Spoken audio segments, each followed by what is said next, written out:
세상 사람들은 그렇게 말합니다. 좋은 것은 좋은 것이고 나쁜 것은 나쁜 것이다. 그러나 성경은 그렇게 말하지 않습니다. 좋은 것이 나쁜 것이 될 수도 있고 또 나쁜 것이 좋은 것이 될 수도 있다고 그렇게 말씀합니다. 여러분, 성경에 나타난 기적의 공통적인 특징이 무엇입니까? 그 모든 기적은 다 최악의 상황에서 시작된 것 아니겠습니까? 요한복음 2장에 나오는 가나온인 잔치 사건, 마가복음 5장에 나오는 혈루병 여인, 12년 동안 고통받았던 여인, 사도행전 3장에 나오는 나면서부터 걷지 못하는 장애인, 또 모든 것이 다 최악의 상황 가운데 주님이 오심으로 말미암아 일어난 기적을 말씀하고 있는 것이거든요.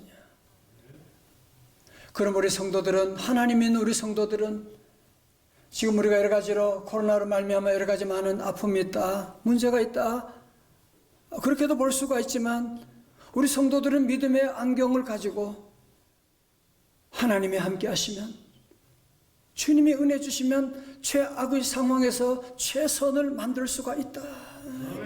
오늘 예배 가운데도 주님이 함께 하시면 신명마다 가정마다 주님의 놀라운 임재 가운데 기적 역사가 임할 줄로 믿습니다. 오늘 본문 마르다의 시반도 마찬가지입니다. 최악의 상황에 처해졌습니다. 예수님 당시에 예루살렘의 동쪽으로 약 한 3km 떨어진 곳에 베단이라고 하는 곳이 있는데 거기에 나사로의 가정이 살고 있었습니다. 부모님을 일찍 여의고 나사로가 집안의 가장이었어요. 집안의 기둥이었어요. 나사로와 함께 두 여동생이 함께 예수님을 모시고 믿음 가지고 행복하게 살고 있었는데 어느 날 갑자기 이 집안의 기둥인 나사로가 시름시름 앓기 시작하는 거예요. 죽을 병에 걸렸다는 거예요. 저들은 얼른 그 소식을 예수님께 아뢰었습니다. 사람을 보내서 예수님 도와주세요, SOS를 쳤거든요. 요한복음 11장 3절의 말씀 우리 다 같이 함께 봉독해요. 시작. 이에 그 누이들이 예수께서 사람을 보내어 이르되 주여 보시옵소서, 사랑하시는 자가 병들었나이다 하니. 아멘. 오늘 이 본문에서 우리가 먼저 보는 것은 주님께서 사랑하시는 자가 병들었나이다. 주님이 사랑하시는 자도 병들 수가 있구나 라고 하는 사실을 먼저 우리에게 말씀하고 있는 것입니다. 우리는 보통 그렇게 생각하죠. 주님이 사랑하시는 사람이면 병도 들지도 않고 건강하고 자녀들은 공부도 잘하고 자녀들은 취직도 잘하고 사고도 없고 그렇게 생각하지만 그렇지 않습니다. 믿음의 사람 가운데도 때로 질병이 찾아올 때도 있고 사업에 어려움이 올 때도 있고 자녀들이 졸업한 후에 취직도 못하고 결혼에 여러 가지 많은 난관에 직면할 때도 있고 또 만성적인 자녀 문제 때문에 고통받을 수도 있습니다. 그래서 우리 주변에 아직도 보면 주여 보시옵소서, 주님께서 사랑하시는 자가 병들었나이다 하는 소리를 우리도 오늘 많이 듣고 있지 않습니까? 그러나 오늘 이 가정 큰 슬픔 가운데 있는 가정이었지만 가장 잘한 일이 무엇이냐? 우리 주님께 그 모든 아픔을 다 아뢰었다가는 주님께서 사랑하시는 자가 병들었다고 주님께 말씀드리는, 오늘 여러분의 삶 가운데 이번 한 주간 제일 잘한 것이 뭐예요? 오늘 주님 앞에 나와 예배드리고 주님께 우리의 모든 사정을 아뢰는 거예요.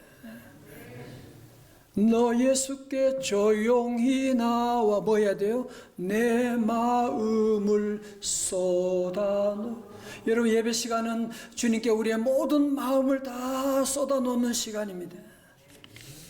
자, 우리 주님께서 어떻게 하셨습니까? 사람들은 그 병을 죽을 병이다라고 말하는데 예수님의 관점은 전혀 다릅니다. 4절의 말씀 우리 같이 한번 읽어볼까요?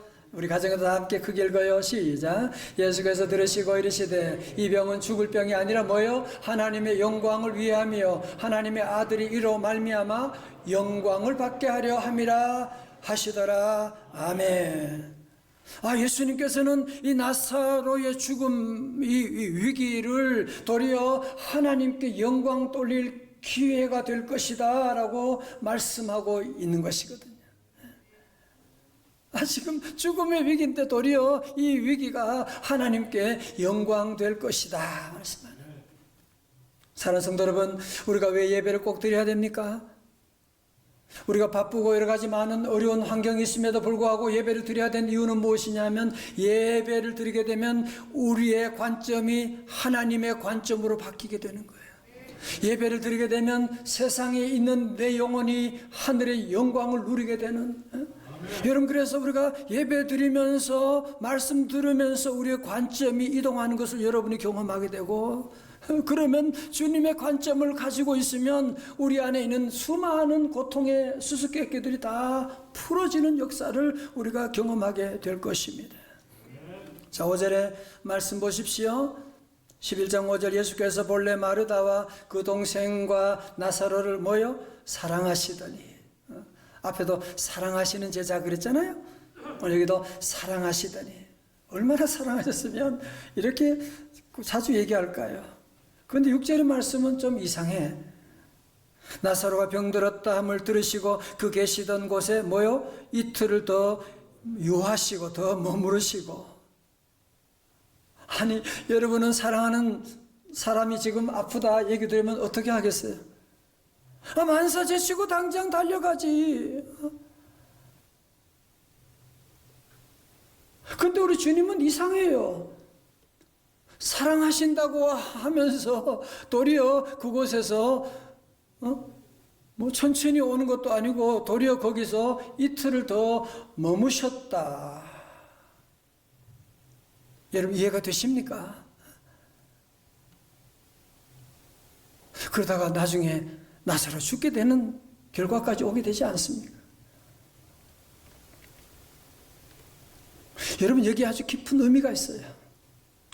오늘도 기도하고 새로 사업을 시작했는데, 내가 정말 말씀 듣고 시작한 일인데 응답이 보이지 않아. 뭐야 이거? 정말 내가 새벽 기도하고 내가 시작하고 나가는데, 믿음으로 기도하며 나가는데 하나님의 응답이 보이지 않을 때, 그럴 때가 우리 얼마나 많이 있습니까? 그런 성도 여러분, 그것은 단지 우리가 거절이라고 말하면 안 돼요. 거절을 통한 하나님의 놀라운 은혜가 있음을 믿으시기를 축원합니다. 여러분, 지난날 돌아보면 얼마나 많은 거절을 당하셨어요, 그죠? 돌아보면 그때 거절 잘 당했지.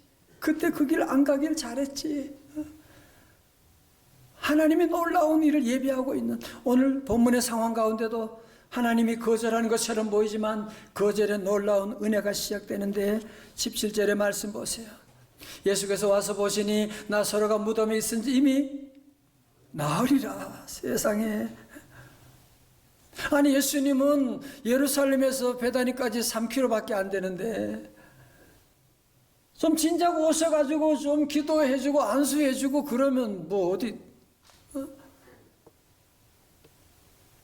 나사로가 죽은 다음에, 나흘 지난 다음에 벌써 시신의 냄새가 난다는데, 그때 오셔가지고 뭐 하시겠다는 겁니까, 지금? 여러분, 마르다 너무너무 섭섭했을 거예요, 그죠? 사랑한다는 말은 다 거짓말이었네, 그러면.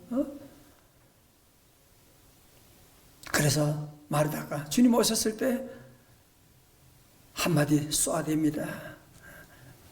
요한복음 11장 21절에 마르다가 예수께 여짜오되 주께서 여기 계셨더라면 내 오라버니가 죽지 아니하였겠나이다.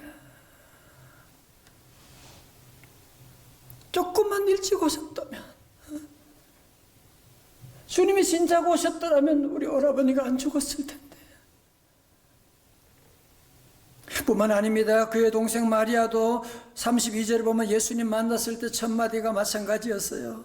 마리아가 예수 계신 곳에 가서 배웠고 그 발 아래 엎드려 이르되 주께서 여기 계셨더라면 내 오라버니가 죽지 아니하였겠나이다 하더라. 그 언니의 그 동생입니다. 두 자매가 동일하게 주께서 여기 계셨더라면, 주님 진작 오셨더라면 내 오라버니가 안 죽었을 텐데. 자, 여러분 저를 보세요. 여기서 지금 이 두 자매가 가진 치명적인 약점이 무엇이라고 생각하십니까? 그것은 바로 저들이 과거에 매여 있다는 사실이에요. 다른 말로 하면 현재가 실종되어 있다고 하는 거죠. 아니, 예수님이 지금 오셨는데 지금 그건 안 보이는 거야 지금. 부활의 주님이 오셨는데도 그분 안 보이고 과거라고 하는 안경으로 보니까 슬픈 생각만 밖에, 절망밖에 없는 것이.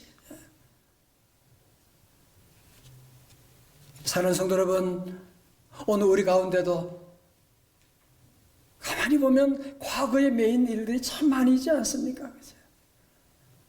그때 내가 그 실수만 안 했더라면 말이지. 그때 내가 그 선택을 안 했더라면 내 인생이 완전히 달라졌는데. 그때 내가 초기 대처만 잘했더라면 우리 사업이 이렇지 않는데. 생각만 해도 가슴이 너무너무 가슴이 아픈. 여러분, 그런 일들 우리 안에도 있지 않습니까? 오늘 우리 안에도 자꾸 우리는 과거를 들추고 과거에 매여 있고 과거의 신을 믿고 그러면서 현재가 실종된 삶을 살아가는 일들이 얼마나 많이 있습니까? 역동적인 현재가 빠져있고 과거에 매여있는 마르다에게 예수님께서 말씀하십니다. 23절에 예수께서 이르시되 네 오라버니가 다시 살아나리라. 그때 마르다가 뭐라고 합니까? 24절에 마르다가 이르되 마지막 날 부활 때에는 다시 살아날 줄을 내가 아나이다. I know. 자, 저 보세요. 무슨 얘기하는 거예요? 마지막 날 부활 때는 살아나겠지요 뭐. 자, 여기서 마르다가 가지고 있는 두 번째 치명적인 약점이 무엇인가요? 막연한 미래에 머물러 있는, 뭐 좋은 날이 오겠죠. 뭐 부활하겠죠 뭐. 막연한 미래에 머물러 있으면서 아직까지도 현재를 보지 못하고 있는, 현재가 실종된 그 삶을 가지고 있으니까 어때요? 절망하게 되고 두려워하게 되고 아무런 변화가 일어나지 않고 있는 것이거든요. 사는 성도 여러분, 혹시 오늘 우리 안에도 과거도 있고 미래도 있는데 역동적인 현재가 상실된, 옛날에 나 참 좋았는데 말이지. 옛날에 내가 교회 열면은 봉사하고 교인들 다 우리 집에 와가지고 식사하고, 이야, 내가 옛날에 얼마나, 그러면서 현재는 보이지 않는, 막연하게 앞으로 좋은 날이 뭐 오겠지 그러면서 나도 앞으로 봉사할 날이 있을 거야 그러면서 현재는 아무것도 보이지 않는 그런 삶이 혹시 우리 안에 있지는 않습니까? 그래서 유튜브 같은 데 보면 상처를 치유하시는 예수님 뭐 그런 뭐 설교나 그런 거 올라가면 조회수가 막 엄청나게 올라갑니다. 저도 조회수 올리는 방법 압니다. 그래서 그렇게 하면 막 올라가게 되고, 왜? 많은 사람들이, 많은 성도들이 아직까지도 과거의 상처에 매여 있다고 하는 것을 얘기하고 있는 것이 아니겠습니까? 그러면 과거의 상처 치유하는 거 나쁜 거냐? 나쁘다는 것이 아니에요. 복음의 능력은 과거의 상처를 치유하실 수가 있습니다.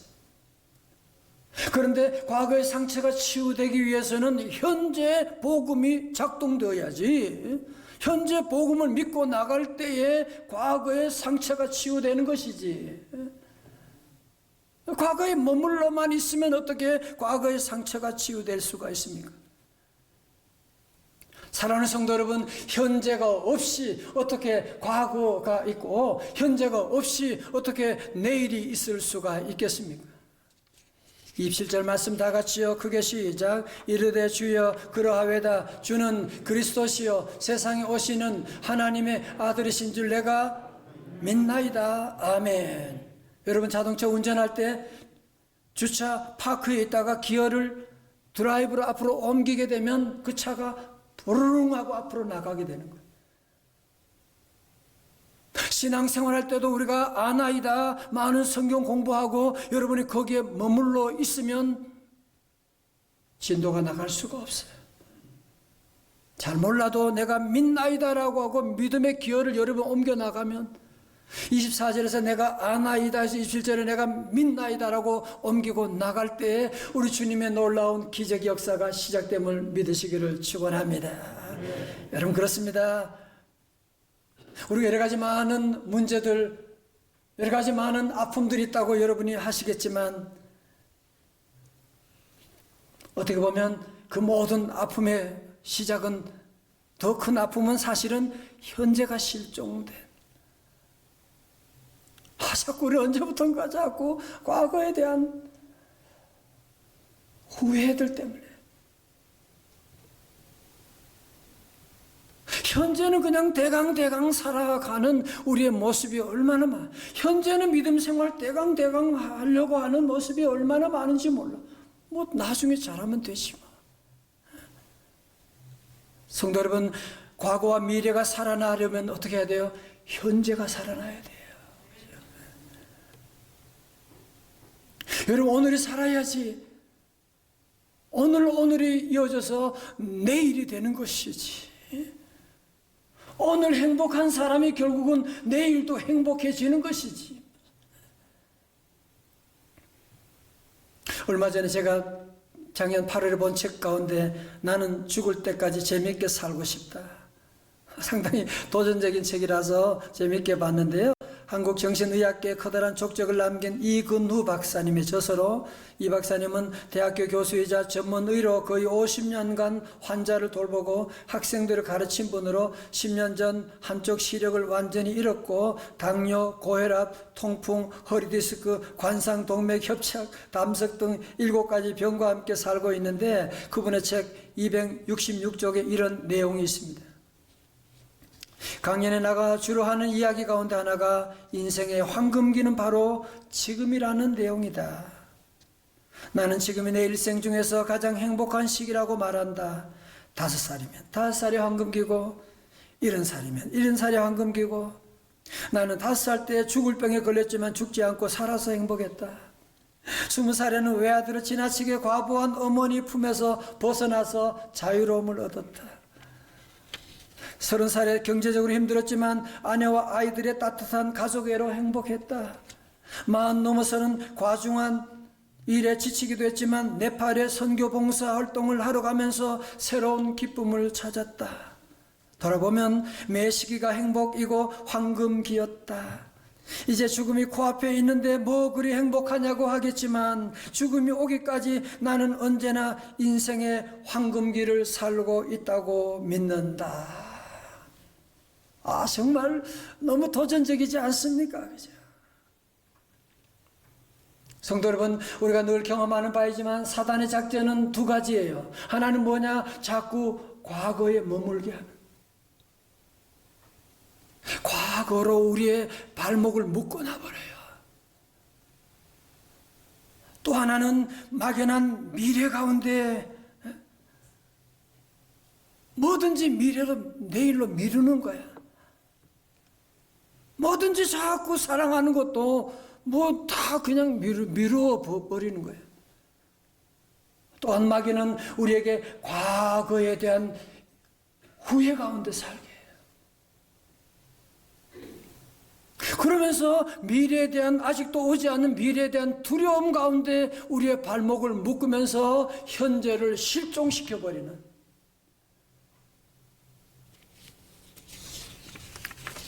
사랑하는 성도 여러분, 우리 인생의 가장 골든타임은 바로 지금입니다. 은혜 받을 때가 지금입니다. 구원받을 때가 지금입니다. 여러분이 사랑하기 좋은 때가 지금이에요. 가장 행복한 때가 바로 지금이거든요. 이번 주부터 시작되는 우리 셀 모임, 여러분 신앙생활하면 정말 재미있게 서로 기도해주고 함께 교제 나누며 함께 새로 시작하지 않겠습니까? 그동안 거리두기로 말미암아 많이 힘들었는데 비록 우리가 같은 공간에는 잘 모이지 못한다고 할지라도 같은 시간에 우리가 함께 만나서 서로 기도 제목을 나누고 서로 기쁨을 나누고 시편 16편 6절에 내게 줄로 지어진 구역은 아름다운 곳에 있으며 나의 기업이 실로 아름답도다. 여러분 우리의 가정이 행복의 센터라고 한다면 여러분 셀 모임은 행복의 센터가 될 것입니다. 함께 여러분들이 함께 서로 교제 나누고 이제는 지금이 은혜 받을 만한 때 축복의 날이 시작됐습니다. 오늘 그래 보니까 세상에서 중요한 세 가지 금이 있는데 돈을 상징하는 황금, 음식을 상징하는 소금, 시간을 상징하는 지금 세 가지 금이 있다는데 그 세 가지 금 가운데 가장 귀한 금은 뭘까요? 답을 얘기하지 말고 물론 여기 소금이라고 얘기할 사람은 없겠지만 황금, 황금 좋지요. 황금도 지금이 없으면 무슨 의미가 있냐 말이에요. 그죠? 제가 이 시간 끝으로 여러분에게 물어보겠습니다. 답은 지금이에요. 사랑하기 가장 좋은 시간은, 가장 행복한 때는, 우리 사업의 골든타임은, 믿음 생활하기 제일 좋은 때는 지금이고, 전도하기 제일 좋은 때는 지금. 사실 저희 말씀을 준비하고 저녁에 텅 빈 교회당에서 기도하면서 하나님, 코로나로 성도도 이렇게 힘들어하는데 무슨 골든타임이 지금이라고요 하나님. 예배도 마음대로 못 드리는데 무슨 지금이 골든타임이에요. 하나님께 기도하는 가운데 우리 하나님이 주신 말씀이 아니야, 그러지 마. 지금이 골든타임 맞아. 내가 함께하면 골든타임이 되는 거야. 내가 너를 떠나면 아무리 좋은 환경이라고 할지라도 지옥타임이 되는 거야. 주님이 말씀해 주셨어요.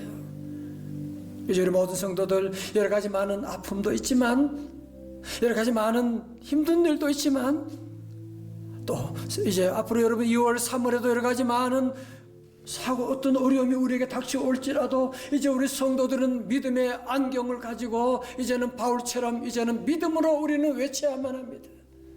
가장 큰 환난 가운데 사도 바울은 뭐라고 외쳤습니까? 고린도후서 6장 2절에 보라 지금은 은혜 받을 만한 때요, 보라 지금은 구원의 날이로다. 보십시오. 눈을 뜨고 이제는 보셔야만 합니다. 언제가? 지금. 은혜 받을 만한 때가 언제라고요? 지금이에요. 구원의 날이 언제라고요? 지금이에요. 이제 우리 모든 성도들 다시 한번 현재를 실종한 마귀의 장난에 넘어지는 여러분 한 분도 없고, 현재를 살림으로 말미암아 여러분의 과거가 아름다워지고 새로운 미래를 열어가는 우리 성도들 다 되시기를 주님의 이름으로 축원합니다.